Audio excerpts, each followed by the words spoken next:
Namaskar, I'm Anjani Kaul from Department of Education in Science and Mathematics NCERT. Today we are here to discuss about the module Pedagogy of Science under Nishtha. We have with us two more experts. On my left hand side is Professor Dinesh Kumar, who's Head Department of Education in Science and Mathematics NCERT. Next to Professor Dinesh is Dr. R.R. Koireng.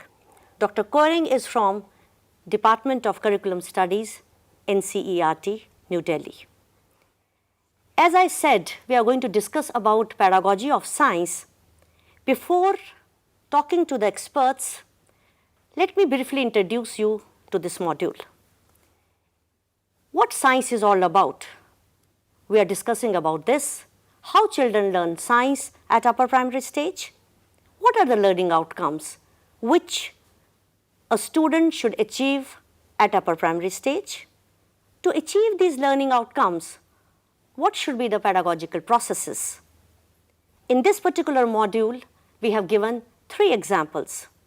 One is physical properties of metals and non-metals. Diversity exists in plants. How sound is produced. These are the three examples which are given in detail. Apart from this, we have tried to give various tasks which teachers will do during training program. We have tried to integrate the content, pedagogy and assessment in the module. Wherever appropriate, we have tried to weave in ICT. We have also given references at the end of the module. These references will supplement this module. If as a teacher or teacher educator, I would like to know more about continuous and comprehensive evaluation, I can go through the document which NCERT has published. If I want to know more about learning outcomes, a document has been published by NCERT in 2017. How I should assess my children during various tasks. A source book of assessment is also developed by NCERT. So let us discuss about pedagogy of science in detail. So my first question will be to Professor Dinesh Kumar.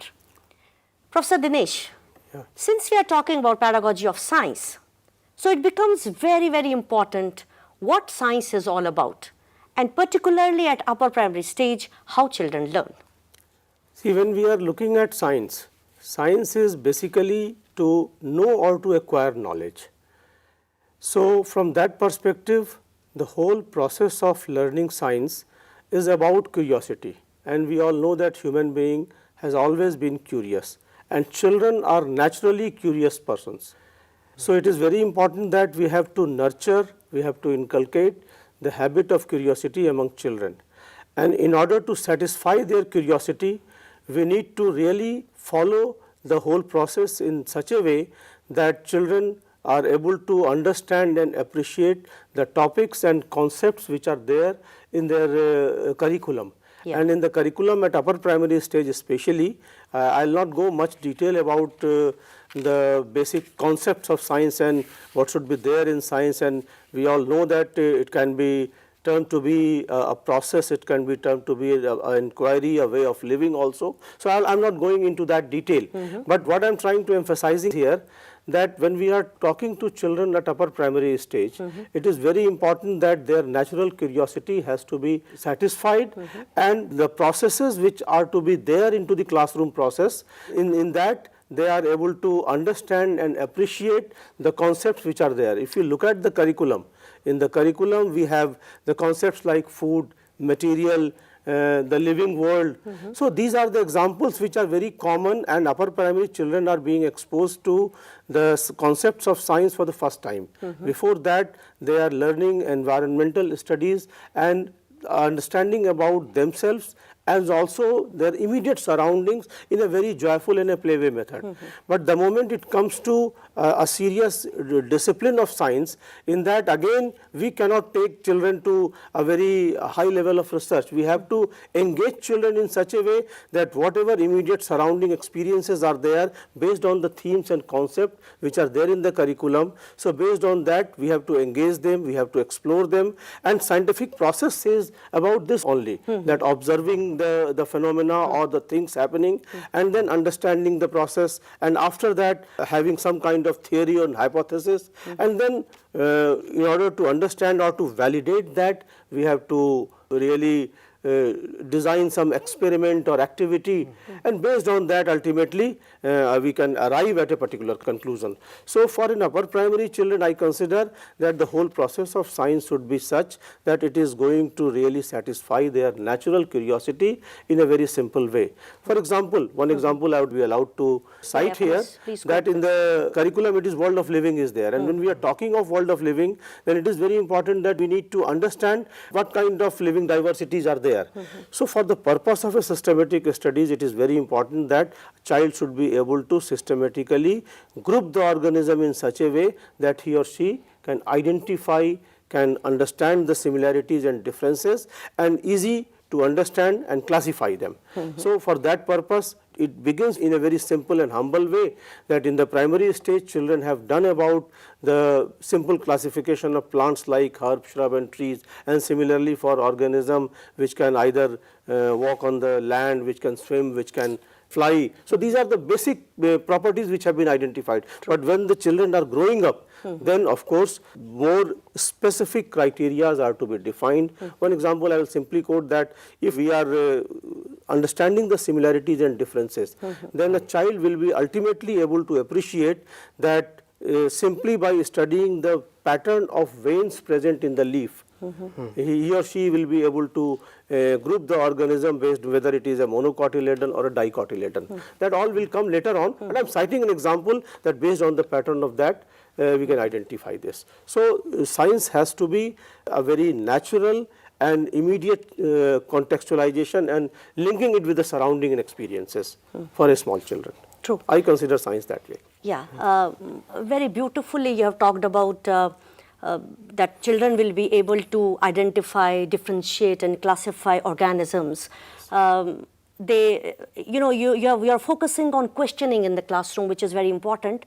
And to seek answer to these questions, you're talking about conduct simple investigations. Yes. And very nicely you talked about how to apply concepts to the real life situation. We have to give chance to children to exhibit creativity and exhibit planning, designing, yes, things like that. Yes. Let us make our children sensitive towards environment.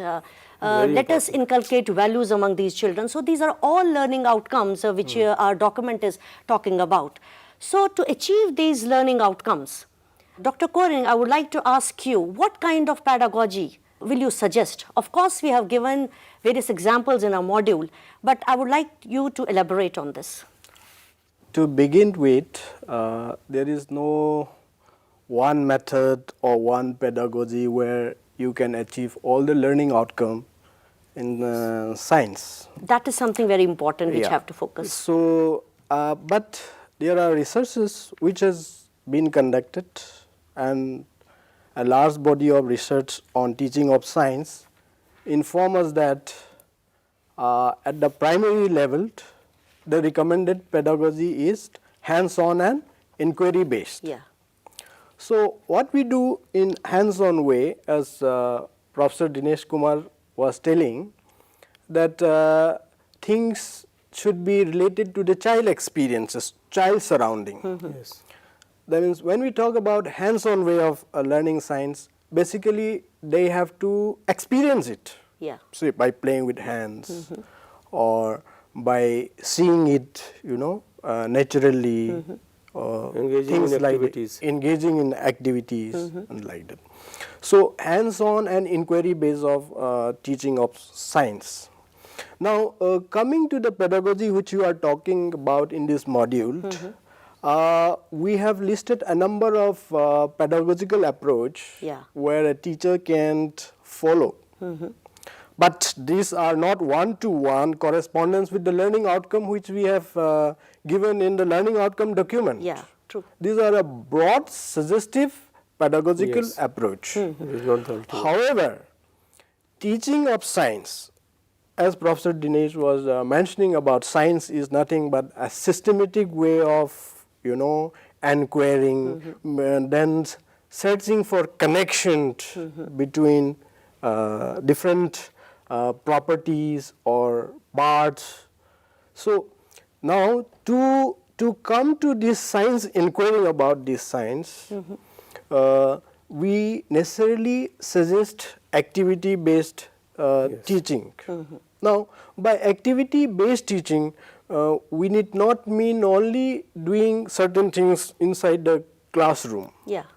So, activity-based could be like performing, of course, one simple experiment to find out the thing which you would like to study, or to have a discussion among the peer groups. The group activity is an That's the best activity. method of learning, Yeah. when you interact with peers. Then also to go out and observe some natural phenomenon, or a plant, wildlife, animal, or a museum, whatever. These are all activity.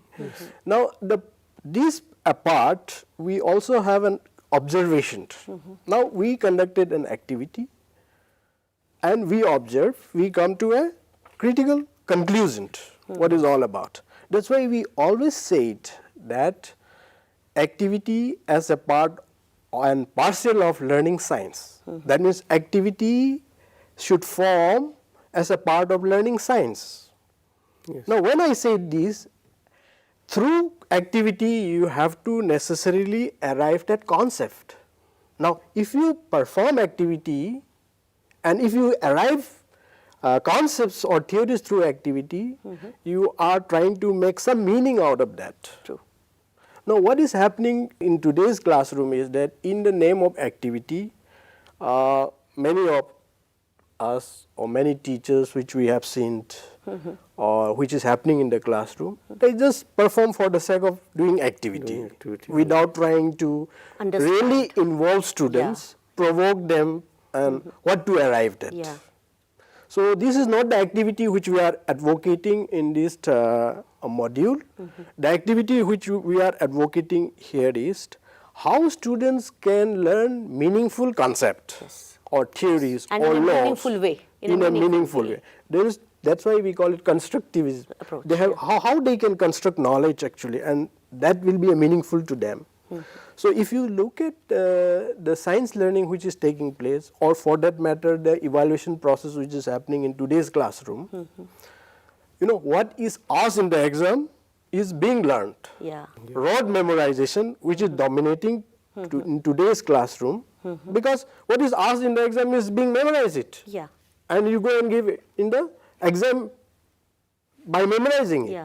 So, this is not going to help the objective of teaching science which we have been mentioning about, creativity, to inculcate creativity, scientific temper, critical thinking. Now, what we need to do is that we need to move away from this rote learning. True. Now, to do this, we have to change examination pattern which is happening by asking higher order thinking, like application based type of teaching, and also to change the way we are teaching science, because why student has to memorize? There are two way or three ways maybe. One is because they have to give exam, that is why they are asked. Or number two could be because it is so boring on the way the pedagogical process we are following inside the classroom, because we may not be giving opportunity for them to explore, or for that matter to interact or to make mistake also. So, these are So by essential mistakes parts also of it. children learn, Of course. Yeah. I would supplement one more thing. What Corinne is saying is very important. It's not that only for the purpose of examination children should be taught science. It is also about the competency building.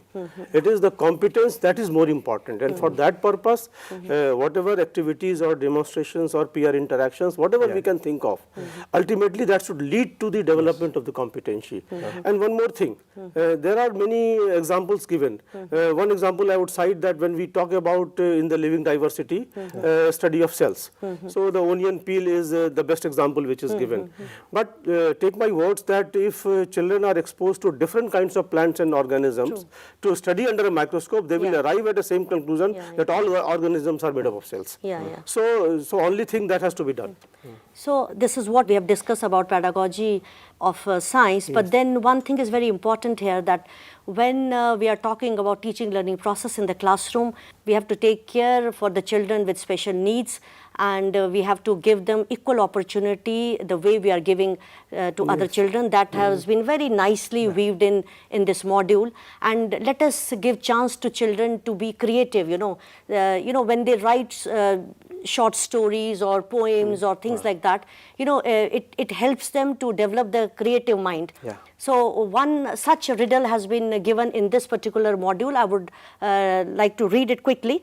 I am 1600-year-old. My hometown is in Delhi. My guardian is Chandragupta. I'm 7 meters tall, and my weight is 6.5 tons. My body is made up of metal. I'm still standing erect, and I'm not turned into pile of rust. Who am I? Who am I? Here, a child is connecting his previous knowledge with the present knowledge. As Dr. Koirin said, that children learn, gradually they construct their own knowledge.